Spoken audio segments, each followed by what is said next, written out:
Welcome to review of the DISC and DISC+ assessments. So we're going to walk you through this mock report. Cover page just gives you a little background on where the profile came from, how we interpret it, how we debrief it. All of this is going to help you understand how to make the best use of the assessment that you've purchased. So the very first page you'll come to are the four core dimensions. This is why this assessment is called DISC, D, I, S, and C. Originally created by Dr. William Marston at Harvard many years ago. And it's one of the most studied behavioral assessments on the planet. It's been used more times than, as far as we're aware, any other behavioral assessment. So what you have, and I'm going to go back to actually some education pages here first. So let's do this. Let's start with page 8, right? So if you're doing this yourself, it sometimes helps to start a little bit deeper into the education. So what does D, I, S, and C stand for?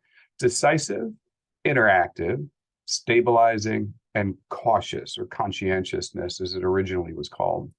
We like to talk about them as problems, people, pace, and procedures. So the D dimension, your natural behavioral style, is how you tend to approach problems and make decisions. High Ds tend to be very decisive, demanding, driving, forceful. Low Ds tend to be very slow to make decisions, and that's not a negative. High and low could connotate that it's a good or a bad. Not true. All depends on the context of in what role or job you're trying to fill. So the lower the D, the longer it takes you to make a decision. You think more deliberately. Again, in the context, certain situations, it might be better for you, for your natural behaviors or inclinations, to make quick, decisive actions and make decisions when you approach a problem very, very rapidly. But let's say for the person working at the nuclear plant down the street or a pharmacist, sometimes when there's a decision to be made in a problem, you don't have a chance to do it again a second time. You have to make sure you take your time and do it right the first time. So just two examples of where a high or a low D can benefit you, depends on the role that you're in. Moving over to I, the people, how you tend to interact with others and share opinions. This is more traditionally known, a lot more similar to the extrovert-introvert scale. So the higher the I, the more extroverted you become, the more gregarious, persuasive, inspiring. You tend to share your thoughts and opinions. The lower the I, the more introverted. So you tend to not want to share your opinions. You tend to be a little bit more reserved and not likely to share what you think as easily. S is stabilizing. That's the pace, how you tend to pace things in your environment. The higher the S, the slower the pace, the more stability that individual or you want. So very high S's, getting up into the 90s. You like predictability. You like having patience. You don't like things changing too quickly.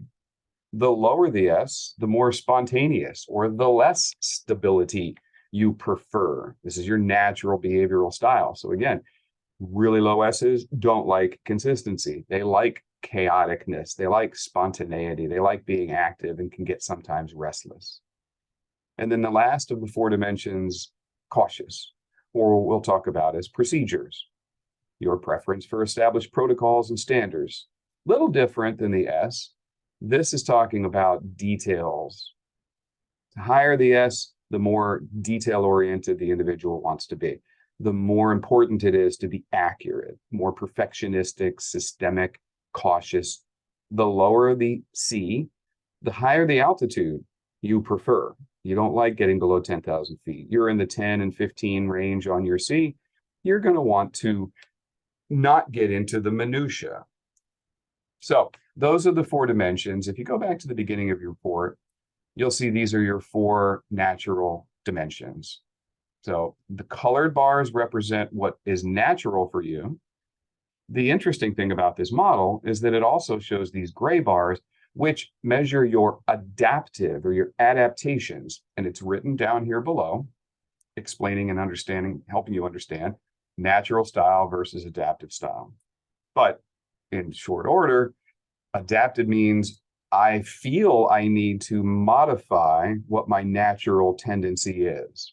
So here in this example, you would have a person who's high D, right? 99, And when it comes to making decisions, they're creatures of instinct. They just react. They make the decision quickly, not a whole lot of thought about it. Adaptation is nothing. They don't have a problem with that. They don't think there's a need to change. Why do we adapt? Because the world around us tells us we need to, either directly or indirectly, covertly or overtly.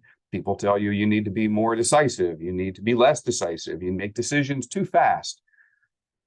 So you try to modify your behavior to fit with what you think the role needs or the culture needs, or people are telling you, or a self-help guru or a book or parents or loved ones.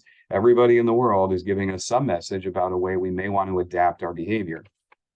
Here in this example, you see an also equally high I, extreme extrovert, lots of talking, lots of sharing of opinions, loves to interact is what the I stands for.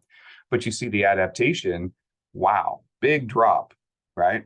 So that says to us that this individual, while they naturally would want to talk all day long, let's say there's an example we could come up with where maybe everyone around them at work says, you're talking too much, get back to work. We don't have time for this.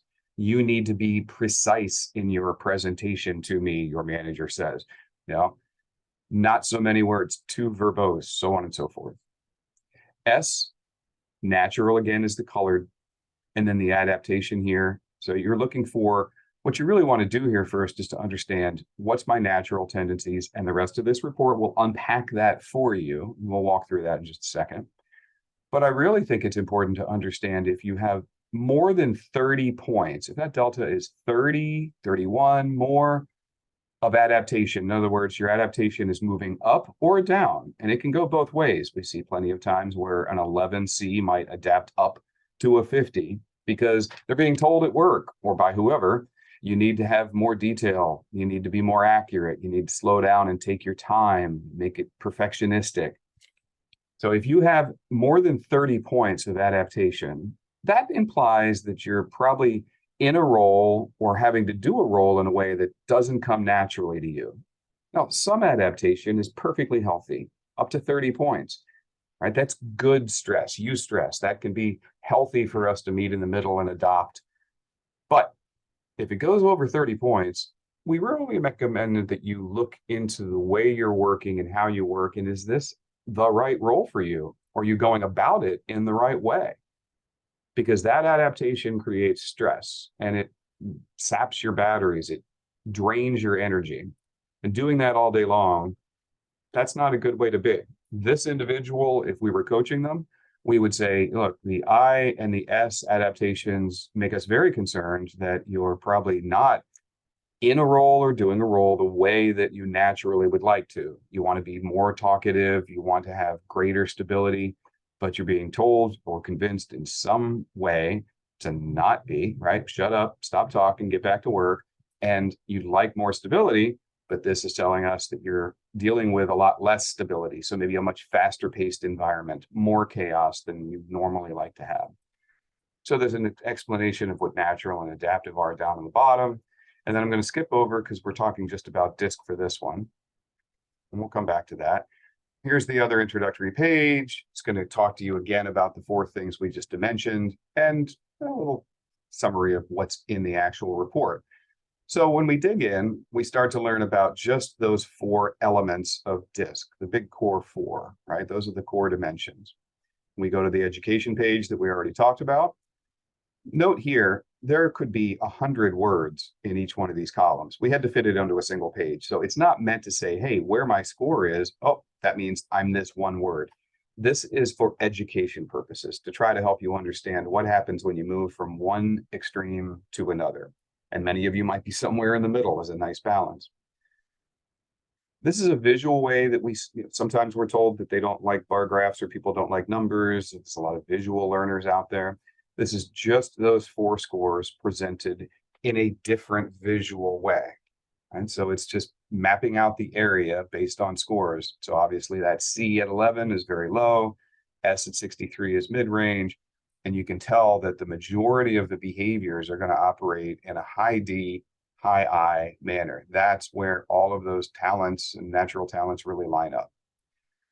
So now we get into the actual dimensions themselves. So on this page, and any page in the report, any item that's a bullet is custom written for your specific scores. There's 41,000 unique profiles that can be put out from this assessment. And so you'd have to have 41,001 individuals sitting in an arena for you to find two assessments that are absolutely identical, verbatim, minus the name on it. So this profile gets very granular. It gets very individualized and specific into your strengths and weaknesses. So there's some educational information up on the top of the page, talks about what a higher D is like, reinforcing what we've already gone over, what a lower D is like. And then now you get into your scores. So with a 99D, you might migrate towards difficult assignments and opportunities for advancement. You might, when you're stressed, become somewhat of a selective listener, hearing only what you want to hear, right? You're flying at 99 miles an hour, no time for some of this stuff. So read through your bullets to become oriented to what it means to have the score for the natural D that you do. Now, we show the adapted score, but these are only talking about your natural, okay? We don't find coaching around adapted to be valuable. It's not going to help you to try to intentionally reduce or increase your ability in one of these areas because it's artificial. So the same thing repeats for the I. It's one of the nice things about this assessment is we're one of the only ones I know of that actually breaks out a more in-depth dive into the dimensions themselves, by themselves. So here's the overall what a higher I, lower I might look like. And the bullets, again, they describe your specific score. So they're unique to you. If you have somebody next to you or a friend that's taken the assessment, you'll see that these bullets are not the same for them, even if your scores are fairly close. On the third page down, we go into the S and we repeat the same with the C. So we recommend you go through or understand, get oriented to what the different dimensions mean. The examples of high and low help you kind of understand that. Become familiar with your bullets, become familiar with their scores and what they actually mean. Now, do all of these sentences have to be 100% correct? No, right? This is a very valid assessment. But does that mean that we can perfectly capture all that you are in a bullet list? Never. It's not going to happen. It's looking at one aspect of your life, that's your behavioral tendencies. The way the sentence is written may not be exactly the way you would say it. So we invite you to take issue with some of these bullets. If you don't think that one of these, you like little, if any, routine work, maybe that's not exactly true. If the overall preponderance of these bullets is spot on to you and who you know yourself to be, that's good. That's all we're looking for. I might have a line in here that I don't agree with. When that happens, that's okay. The first question we always ask is it completely wrong or is it stating something that might be a little bit truer in a way that isn't exactly accurate based on your understanding or the way you would normally say it? So that's totally fine. We're not telling you this is black and white, yes and wrong. Nope. Go through, and it's all about learning to understand what your behavioral tendencies are so you can apply them differently in your roles at work or personal relationships. Now, everything after that page gets into all of these bullets changing to talk about all four of your dimensions combined. So on the single pages where it only talks about C for cautiousness, these bullets are just about that score. Everywhere else, every page in this report, you're going to see bullets that are a combination of all four. It's talking about the entirety of that dimensional set, not just any one of them. So this is an overview that goes through your natural style. So it gives an orientation, and then all of these bullets are describing the way your D, your I, your S, and your C combine together. We'll talk about the adapted style and what that means. And here these bullets change to adapt to your D, I, S, and C adapted scores. So it's always a good thing to look at your natural, look at your adapted, and then ask yourself, is it working for you? A little adaptation is okay. Too much? Is it causing stress? Does it make you sit in the parking lot in the mornings, not wanting to go into work? The naturals, by the way, are quite stable, right? They're what we call glacially dynamic. They are not fixed in time. They're not hardwired when you're 18, but they're slow to change. They'll change over 5, 7, 10 years. So you don't want to look at this and say it's the way I've always been in my life and it's the way I'll always be. Many people never change, but it can, right? There's neuroplasticity and other aspects of the human mind and the neurons and the neural networks that are making up your behavioral preferences that slowly change over time. So that means, though, that these are pretty stable. You can use this understanding moving forward and deciding if there's a job that's going to work well for you, how I might want to approach a role, if I get along with others and how I might do that. These are useful in managing others or teams. And there's other videos in here on how to use that for management and teams. But when you get the adapted, these tend to be a lot more impermanent. These adaptations are your reaction to the world around you, putting pressure on you to be different. And so they're pretty transient. If that pressure goes away, these adaptations can go away. I think a common example is somebody that's in a bad role that just doesn't fit them. They do have Monday morning blues, and thank God it's Friday-itis. They put their game face on, their persona when they leave the parking lot to walk into work. It doesn't work so well for them, and they end up finding a new job 6 months, 3 months into the new role that might be a better fit for their natural tendencies and style.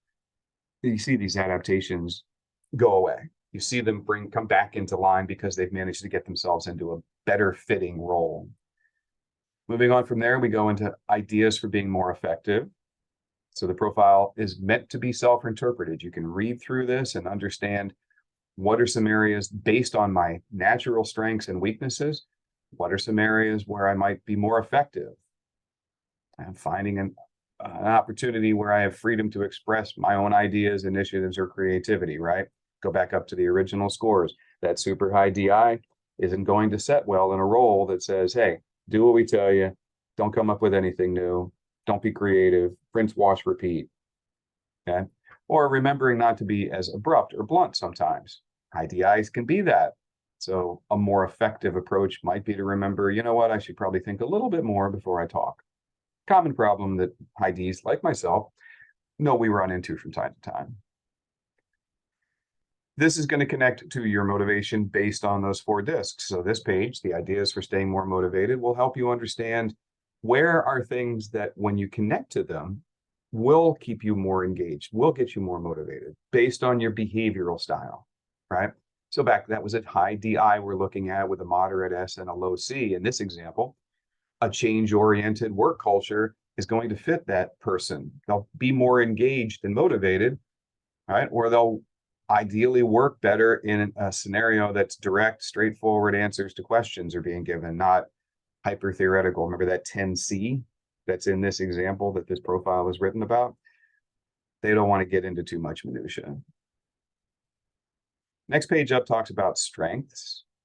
So here's a list of, based on those 4 naturals, not the adapted, 4 natural scores, there's all the strengths that this brings to you, that you can bring to work, bring to bear on anything you're doing. It'll also help you figure out what an ideal job climate might be. Again, based on the natural, all of these are natural. What are some areas where if I can find these, it's going to be a better fit for who I naturally am, right? Areas for continued improvement, and we can call them weaknesses if you want, but this is where, because of that natural style, you should probably be on the lookout. Right? You may tend to be, if according to the DIS and C scores in this sample, somewhat of a selective listener, hearing only what you want to hear. Remember, you may not be sensitive enough to others' needs from time to time. You could become easily angry or belligerent when under pressure and when threatened. So looking at these, knowing them, figuring out, hey, are there things in my life that I see where these might become a problem, and I need to be on the watch for those. If you're doing training and learning, or if you're a manager that has people that are doing training and learning underneath you or for you, this is a great page to talk about how, based on your natural behavioral style, you prefer to share knowledge and how you prefer to receive knowledge. And these can differ drastically. Imagine that super high C wants tons of detail in the materials, lots of pages, lots of data, lots of facts to support every statement. And a really low C going through training probably just wants 2 or 3 bullets on the page, right? Top level, real big, broad strokes. Give me the gist of it. I'm not going to necessarily need the data to back it up. One of the most effective pages in this is this page, the Communication Insights. So this one actually is the only page that isn't necessarily written for you, the person who completed the assessment. And notice the tone changes to things to do to effectively communicate with James. It's not talking about me, it's kind of talking to others. So I love having this page. I love getting this on everybody in the organization or everybody on the team. It's incredibly valuable as a manager to understand this, but even as a peer, kind of a reminder, getting to know them before I walk in the door. That's a really high C. Let's stick with that example. They want all the details. So before I go make my pitch to Mary, I'm going to have to make sure I've got all my ducks in a row, and I got to get all the data packed, and I get all the detail, and I should probably print out those reports. Or I'm going in to meet with a low C. Right? I can just do like we just talked about, or maybe a high D. I don't want to say we're going to take forever to get this done, or a high S. I don't want to communicate with them in a way that says, hey, we're moving way too quickly. Let's go, hurry up. So when we do team building, we actually have extra pages for this page printed out, and everybody in the meeting shares them with everybody else. So we all walk away with one of these pages on everybody else on that team or in that meeting. And it's just a great way to learn. Now I know why I may not have been communicating so effectively. And why? What do we normally do? We communicate with the way we would prefer to be communicated. When we don't know any better, we just follow what feels normal to us. But those could be drastically different communication patterns between two individuals. And then last, we get into the relevance section. Once you've read through this and you've learned what your behavioral styles are about, the intent of this page, it's optional, is to go through and understand, so what exactly does that natural D score mean in my life? And also based on your personality assessment, some of you will fill out every one of these sentences, possibly even writing on the back. Some other personalities watching this video have probably already stopped watching this video, and they're definitely not going to write anything down here. Totally fine. It's up to you. But it's an idea to help you understand, hey, how do I actually take that? And relevance is the key word. How do I understand what that score means in my life? And I can do the same for natural style and adaptive style. You notice there's one for each page in the report. So that's the assessment. You can go through and continue to do the same thing on the final relevance page, which is overall, if you wanted to write how this literally supports your success, how might it limit your success? Okay. That's the profile. That's the DISC assessment. And then we got other videos in here that will walk through the DISC+, which actually adds the values, the motivational piece to it. It's a totally separate assessment. So as always, if you have questions, please reach out to us. We've got email, we've got phone number here on the website, and a chat. So we're always here to help support you in understanding how to use this assessment to get the best out of life for you. Thanks.